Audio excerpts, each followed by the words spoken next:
felt kind of left out. I felt kind of hurt when there was a meeting that we had one time. Warren G., the legendary West Coast rapper and pioneer of G-Funk, has left an undeniable mark on hip-hop history. From his early days with Snoop Dogg and Nate Dogg in the group 213 to his massive success with the hit single Regulate, Warren's contributions to music have influenced generations. However, behind the fame and success lies a story filled with struggles, losses, and heartbreak. His journey has been marked by personal tragedies, industry challenges, and the weight of living in the shadow of his stepbrother, Dr. Dre. The tragic fate of Warren G.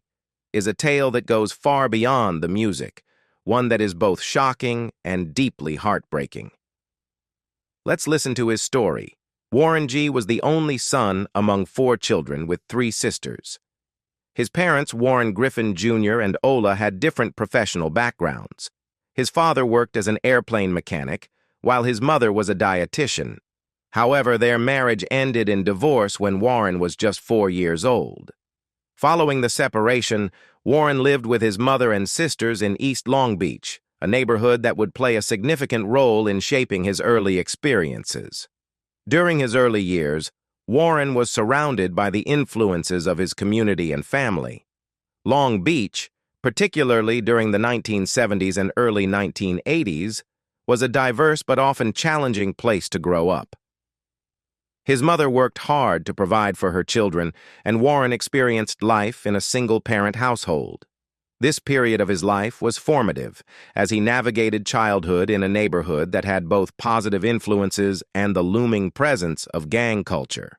In 1982, when Warren was around 12 years old and on the verge of entering middle school, he moved in with his father in North Long Beach. His father had remarried, and Warren now found himself in a blended family with his stepmother, Verna, and her 3 children from a previous marriage. Among them was Andre Young, who would later rise to fame as Dr. Dre. At the time, Dre was already exploring music and had a passion for DJing. He would soon join the world-class Wreckin' Crew, a DJ collective that also doubled as an electro-rap group. The crew gained recognition in the mid-1980s, and in 1987, they became the first rap group from Los Angeles to sign with a major record label. As Dr. Dre's career began to take shape, Warren was still in high school, attending Jordan High School. He was focused on playing football and spending time with friends, but his exposure to music through Dre undoubtedly left an impression on him. In 1988, at the age of 17, Warren G. found himself on the wrong side of the law when he was arrested and jailed for gun possession. This was a pivotal moment in his life, as his time behind bars gave him the opportunity to reflect on his choices and consider his future. It was during this period of incarceration that he adopted the nickname Warren G., an alias that would later become synonymous with West Coast hip-hop. While Warren was dealing with the consequences of his arrest, his stepbrother, Andre Dr. Dre Young, was rapidly rising to prominence in the music industry. Dre had already established himself as a talented writer and record producer under Ruthless Records, the label founded by Eric Eazy-E Wright. He was also a core member of NWA, a rap group that would go on to revolutionize hip-hop with their unapologetically raw and politically charged lyrics. By the time Warren was released from jail, NWA had just dropped Straight Outta Compton, their groundbreaking 1988 album that transformed the Los Angeles rap scene. The album's aggressive sound and stark depiction of street life led to the rise of gangsta rap, effectively replacing the earlier electro-rap style that had once dominated the region. Songs like Fuck the Police and Straight Outta Compton made a cultural impact, bringing national attention to the realities of inner-city life. While Warren was still on the outside looking in, he couldn't ignore the shift happening in hip-hop and the success that his stepbrother was experiencing. After being released from jail, Warren had to find a way to support himself. He took a job working at the Long Beach shipyards, a physically demanding and often grueling environment. The work was tough, but it was a steady paycheck. However, Warren's true passion was starting to take shape: music. He had always been surrounded by it, especially with Dre making waves in the industry. But now, with his own life experiences shaping his perspective, Warren G began to see music as more than just something to enjoy. It was a potential escape and a way to tell his own story. Dr. Dre played a crucial role in helping Warren get started. Recognizing his stepbrother's growing interest, Dre taught Warren how to use a drum machine, an essential tool for beat-making and production. This introduction to music production opened up a whole new world for Warren, giving him the ability to experiment with sounds and rhythms. Learning from one of the most innovative producers of the era was an invaluable experience, and it set the stage for Warren G to develop his own unique style. By 1990, Warren G had taken a significant step in his musical journey by forming the rap trio 213 alongside two of his closest friends, Nathaniel Nate Dogg Hale and Calvin Snoop Dogg Broadus. The three had grown up together in Long Beach, sharing not only a love for hip-hop, but also a deep bond forged through their shared experiences in the city. Named after the area code of Long Beach at the time, 213 quickly became a staple in the local underground scene. Warren G, Nate Dogg, and Snoop Dogg each brought their own unique strengths to the group. Warren, having learned production techniques from Dr. Dre, took on the role of beatmaker and producer. His ability to craft smooth, melodic instrumentals set the foundation for their music. Nate Dogg, with his gospel-influenced, soulful voice, provided the signature harmonized hooks that would later become a defining element of West Coast hip-hop. Meanwhile, Snoop Dogg's effortless flow and laid-back delivery made him stand out as an exceptional rapper. Together, the trio was developing a distinct sound, one that blended elements of funk, soul, and hip-hop into what would soon be recognized as G-Funk. During this time, 213 built a strong reputation on the streets of Long Beach, recording homemade demos and freestyling at house parties. The group's style was a departure from the hard-hitting, aggressive gangsta rap pioneered by NWA.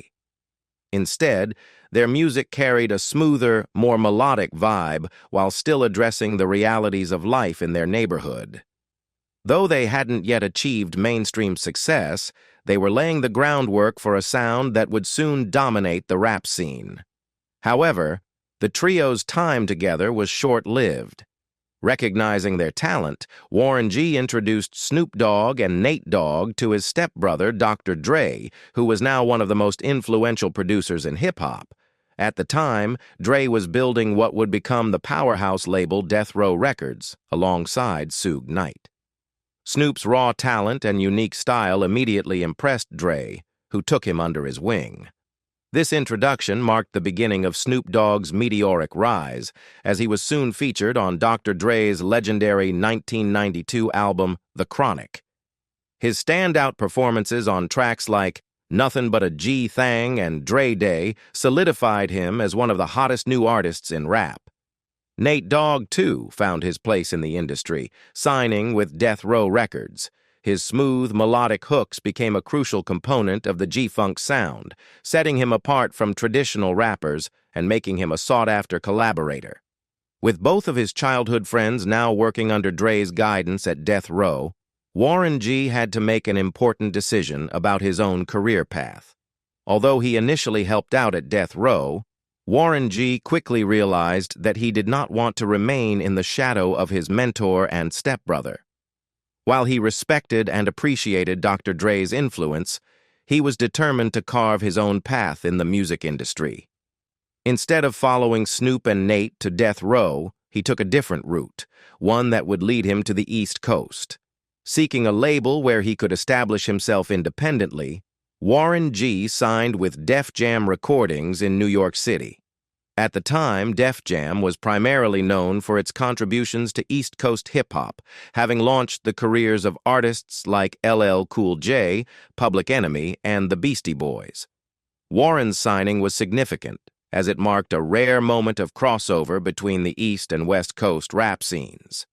By 1990, Warren G had firmly set his sights on a career in music, forming the rap trio 213 alongside two of his longtime friends from Long Beach, Nathaniel Nate Dogg Hale and Calvin Snoop Dogg Broadus.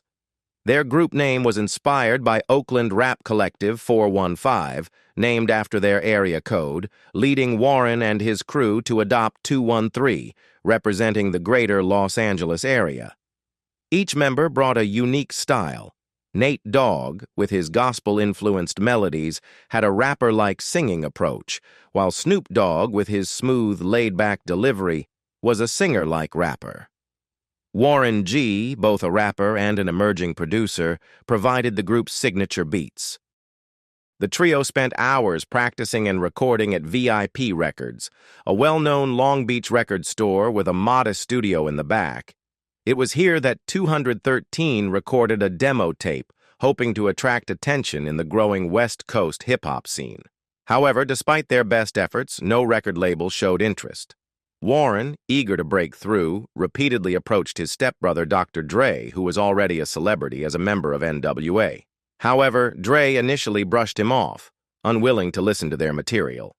Despite the lack of label support, 213's music still managed to circulate, with homemade copies of their songs spreading throughout Los Angeles County, particularly in Compton, Pomona, Watts, and South Central.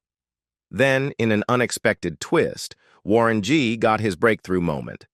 One day, while catching up with Dre over the phone, he learned that his stepbrother was attending a bachelor party for producer Andre L.A. Dre Bolton. Warren was invited to join the gathering, and once he arrived, he noticed that the party playlist had begun to repeat. Seeing an opportunity, he handed 213's demo tape to L.A. Dre, who was immediately impressed. L.A. Dre then called Dr. Dre over to listen, and the moment Dre heard Snoop Dogg's track Super Duper Snooper, he was captivated. In an instant, 213 had the attention of one of the most powerful figures in hip-hop. Shortly after, Dre invited 213 to move into his lavish home in Calabasas, where he lived with his wife and housed a recording studio. This proved to be a turning point, particularly for Snoop Dogg. In April 1992, Dr. Dre's debut solo single Deep Cover introduced Snoop as the guest artist, making an immediate impact. Snoop's smooth flow and unique delivery stood out, setting him apart from the aggressive styles dominating rap at the time.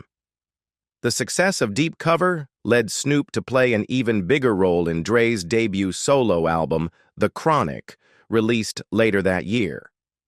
With Warren G helping Dre find sounds and craft beats, The Chronic became a defining moment for G-Funk, the subgenre that blended slow, melodic funk samples with hard-hitting bass lines and laid-back flows. As The Chronic catapulted Snoop Dogg to stardom in 1993, his solo album Doggy Style, released in 1994 under Dre's Death Row Records, cemented him as one of hip-hop's biggest stars. Meanwhile, Nate Dogg also signed with Death Row, further solidifying his place in the West Coast rap scene. Warren G, however, chose a different path. Rather than staying under Dre's shadow at Death Row, he returned to Long Beach to carve out his own career. Although 213 had dissolved as a group, their chemistry remained undeniable. A decade later, in 2004, Warren G, Nate Dogg, and Snoop Dogg reunited for The Hard Way, the long-awaited 213 album that finally gave fans an official project from the trio. Their journey from local hopefuls to industry icons had come full circle, proving that their bond and their impact on G-Funk was lasting. In 1993, Warren G's career took a significant turn when he crossed paths with filmmaker John Singleton at Dr. Dre's studio. Singleton, renowned for his seminal film Boys and the Hood, was working on his next project, Poetic Justice, and invited Warren to contribute a song for the film's soundtrack. Rising to the challenge, Warren produced Indo Smoke, performed by Mr. Grimm and featuring himself alongside Nate Dogg. The song became a success, catching the attention of industry executives and ultimately leading to an invitation from Russell Simmons to join Def Jam Recordings. This marked a pivotal moment, as Warren G became one of the few West Coast artists signed to the primarily East Coast-based label. That same year, Warren G and Nate Dogg, along with Kurupt, whom the 231 trio had originally introduced to Dr. Dre, were featured on Ain't No Fun, If the Homies Can't Have None, a track from Doggy Style, Snoop Dogg's highly anticipated debut album. Though too risque for radio play, the song became an underground anthem and remains one of the most celebrated cuts from the G-Funk era. The following year, Warren G and Nate Dogg collaborated on Regulate, a song for the Above the Rim soundtrack, released by Death Row Records in April 1994. The track, built on a smooth yet haunting sample from Michael McDonald's I Keep Forgettin' Every Time You're Near, told a vivid story of street life while maintaining an infectious melody. Regulate became a massive success, spending 20 weeks on the Billboard Hot 100, with 18 weeks in the top 40 and 3 consecutive weeks at number 1. Second in May, it became the defining rap song of the summer, reaching gold status in June and platinum in August. In 2017, through digital sales, Regulate was certified 2 times multi-platinum. Its impact extended beyond the U.S. While performing in Japan, Warren G was astounded to find that fans who seemingly spoke no English could still rap the lyrics word for word. Russell Simmons credited Warren G's global appeal to the melodic nature of his music, explaining, "Warren's music was worldwide because the melody plays no matter what the language." Unlike many G-Funk artists who focused on gangsta themes, Warren G's music carried a different tone, one that was often more reflective and romantic. His modest, conversational rap style resonated with listeners, making his music accessible and widely embraced. Regulate doubled as the lead single for Warren G's debut album, Regulate G-Funk Era, released in June 1994. The album made an explosive debut, selling 1 million copies in just 3 days and landing at number 1, 2 on the Billboard 200. By August, it was certified 2 times multi-platinum. Its second single, This DJ, continued Warren's hot streak, peaking at number 9 on the Billboard Hot 100 in July and achieving gold certification by September. The album's third single, Do You See, peaked at number 42 in early 1995. Warren G's success earned him 2 Grammy nominations at the 1995 Grammy Awards, further cementing his place as a major force in hip-hop. By August of that year, Regulate G-Funk Era had reached 3 times multi-platinum status, solidifying its place as one of the most commercially successful G-Funk albums of all time. In addition to his solo success, Warren G remained deeply connected to his Long Beach roots. In August 1995, he collaborated with the Twins on their debut album Conversation and contributed to This Is the Shack, the debut album from the Dove Shack. The following year, in 1996, he appeared on Groupie, a track from Snoop Dogg's second album, Tha Dogfather. Warren G's sophomore album, Take a Look Over Your Shoulder, was released in March 1997, following the massive success of Regulate G-Funk Era. While it did not reach the same superstar heights as his debut, the album still performed well, achieving gold certification in May 1997 for selling over 500,000 copies. One of the album's biggest singles was What's Love Got to Do With It, a reimagining of Tina Turner's 1984 classic featuring R&B singer Adina Howard. The track became a commercial success, reaching number 1, 2 on the UK singles chart and peaking at number 32 on the Billboard Hot 100 in the US. Another notable single, Smokin' Me Out, featured Ron Isley of the legendary soul group The Isley Brothers and became a major radio hit in the Los Angeles area, peaking at number 35. Warren G. also put his spin on Bob Marley and the Wailers' 1973 hit I Shot the Sheriff, incorporating elements from rap group EPMD's 1988 song Strictly Business. The single performed well, reaching #1, 20 on the charts. Despite these successes, the album as a whole failed to replicate the impact of Warren's debut, and critics felt it lacked the same cultural significance and staying power. In July 1998, Warren G. found himself back in the top 40 with Nobody Does It Better, a collaboration with Nate Dogg for Nate's long-delayed debut album.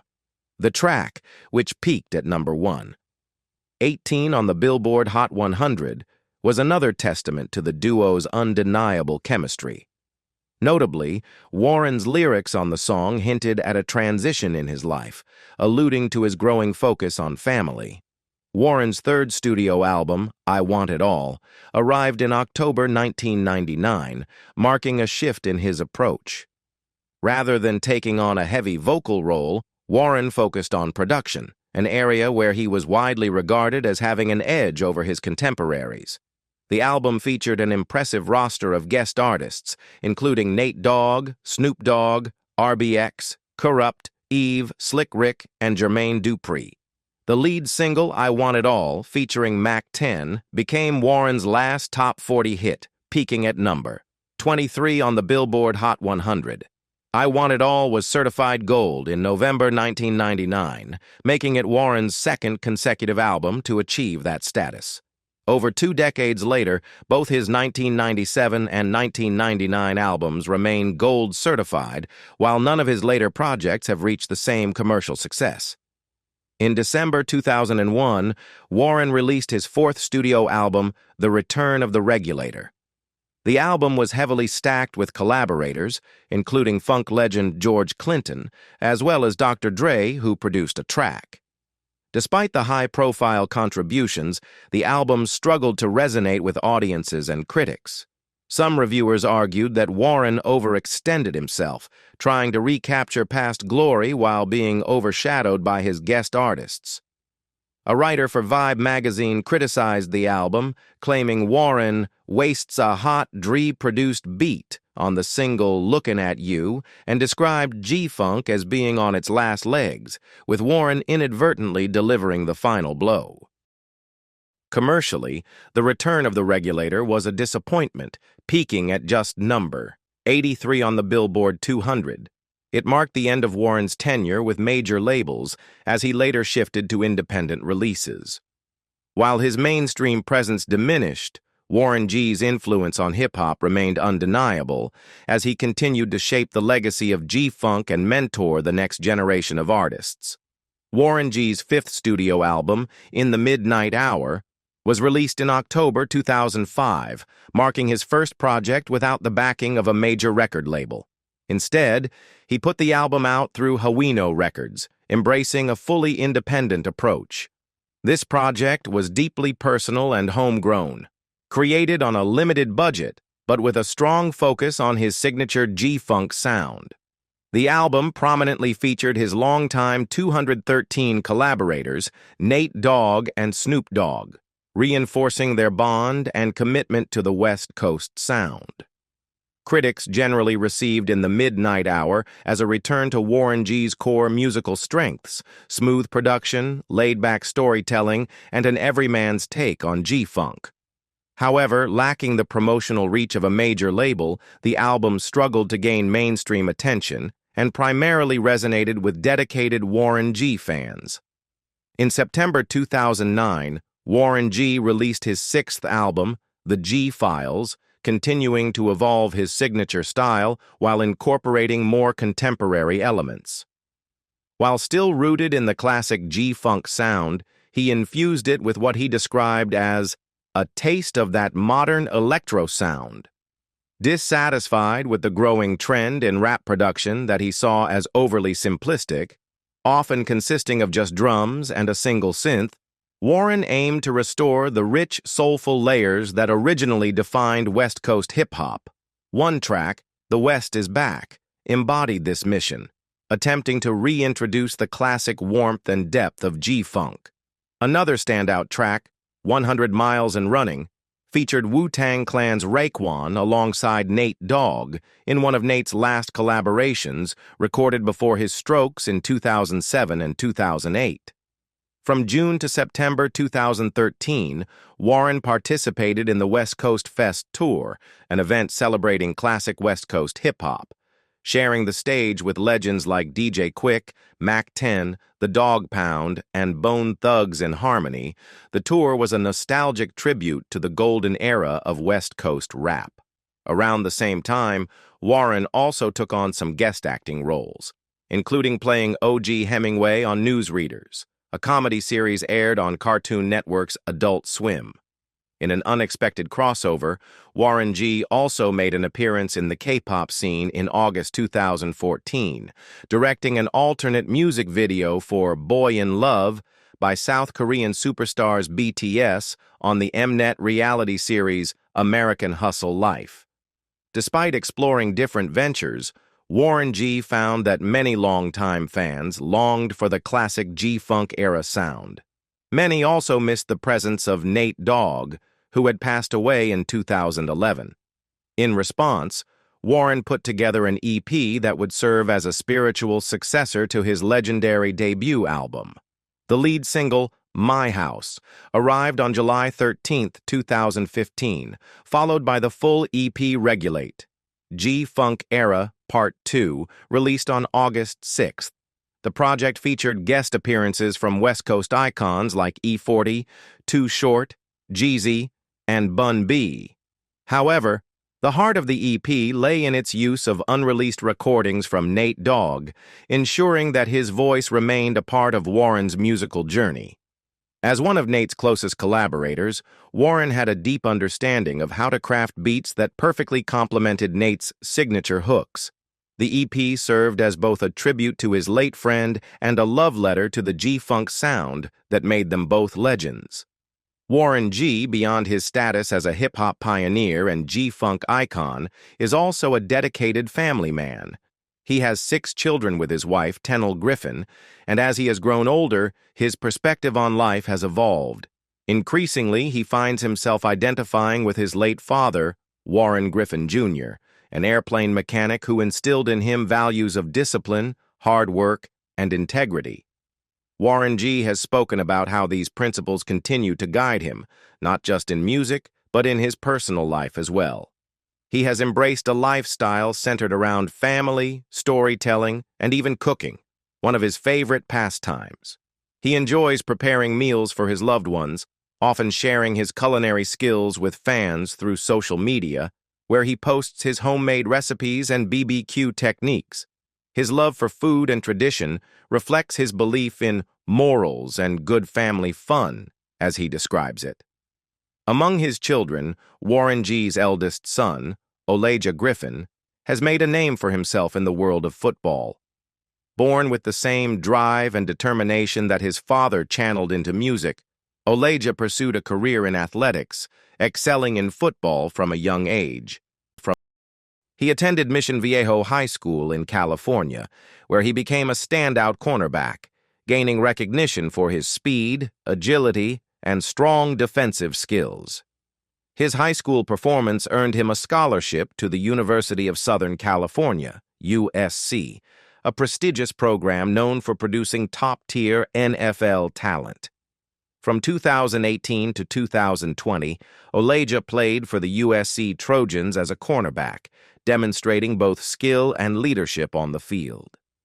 In 2019 and 2020, he earned all conference honors in recognition of his impressive performances. Despite facing tough competition in college football, he maintained a reputation as a disciplined and intelligent player, attributes that reflected the values instilled in him by his father.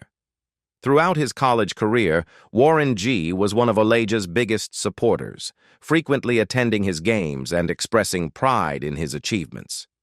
In April 2021, after going undrafted in the NFL draft, Elijah was signed by the Buffalo Bills as an undrafted free agent. Though he faced the challenges that come with proving himself at the professional level, his signing was a testament to his hard work and perseverance. Warren G. celebrated his son's achievement, showing his support as he had throughout Elijah's journey. The transition to the NFL represented a new chapter, not only for Elijah but also for Warren G., who experienced the pride of seeing his son carve out his own legacy in a completely different field. While Warren G.'s influence in hip-hop remains strong, his role as a father has become just as significant to him. He continues to balance his love for music with his dedication to family, embracing fatherhood with the same passion that once drove him to become a pioneer of West Coast rap. Whether supporting his son's football career, cooking for his family, or sharing life lessons, Warren G. has evolved from a G-Funk legend into a devoted family man, cherishing the values passed down from his own father. In 2019, Warren G. expanded his entrepreneurial ventures beyond music by launching Sniffin' Griffin's BBQ, a line of barbecue sauces and rubs designed for both retail and restaurant supply. This move was deeply personal for Warren, as it was inspired by his late father, Warren Griffin Jr., who had served as a cook in the U.S. Navy and was an avid barbecue chef at home. Growing up, Warren often watched his father prepare food, learning the techniques and traditions that made his cooking special. His father's passion for barbecue left a lasting impression on him, and over the years, Warren developed a strong appreciation for the craft of grilling and smoking meats. Warren G. has often spoken about how cooking and barbecue bring people together, much like music. He sees it as a way to share stories, bond with family and friends, and create lasting memories. His love for barbecue extends beyond just eating. It's about the experience of preparing food with care, patience, and the right blend of flavors. This philosophy became the foundation for Sniffin' Griffin's BBQ. Warren had been perfecting his own barbecue recipes for years before officially launching his brand. He frequently hosted cookouts for friends, family, and fellow artists, where his flavorful smoked meats and signature sauces became legendary. Encouraged by their praise, he decided to take his barbecue skills to the next level and create a brand that could be enjoyed by people everywhere. Sniffin' Griffin's BBQ debuted with a range of barbecue sauces and dry rubs, each crafted to complement different types of meats and grilling styles. Warren ensured that the products reflected his personal taste and cooking style, bold, rich, and packed with authentic smoky flavor. He worked closely with professional chefs and food industry experts to perfect the recipes, making sure they met high standards for both home cooks and professional chefs. Since its launch, Sniffin' Griffin's BBQ has been available for purchase online and in select stores, as well as for restaurant supplies. Warren G. has also actively promoted the brand through cooking demonstrations, social media, and collaborations with other chefs and food influencers. He enjoys engaging with fans not only through music but also through food, often sharing grilling tips and recipes on his social media platforms. To further celebrate his passion for barbecue, Warren has participated in food festivals and pop-up events, bringing his signature flavors to people across the country.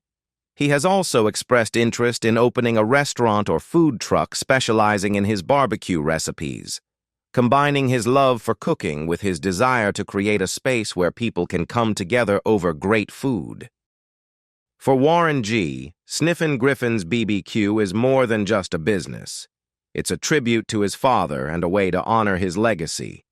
Through this venture, Warren carries forward the lessons he learned from his father about cooking, hard work, and bringing people together. Whether through music or barbecue, Warren continues to find new ways to connect with people and share his passion with the world. With Sniffin' Griffin's BBQ, Warren G. has successfully turned a lifelong passion into a growing business, proving that his creativity extends far beyond the recording studio. His dedication to authenticity, whether in music, family, or food, has made Sniffin' Griffin's BBQ a reflection of his values and his journey. As he continues to expand the brand, fans and food lovers alike can enjoy a taste of Warren G.'s culinary expertise, all while appreciating the legacy that inspired it. What do you think about Warren G.'s life? Leave us your comments in the section below. We hope you have found this helpful video. Don't forget to leave a like, share, and subscribe to the channel if you like it. Thank you for watching this and see you in the next videos. Goodbye.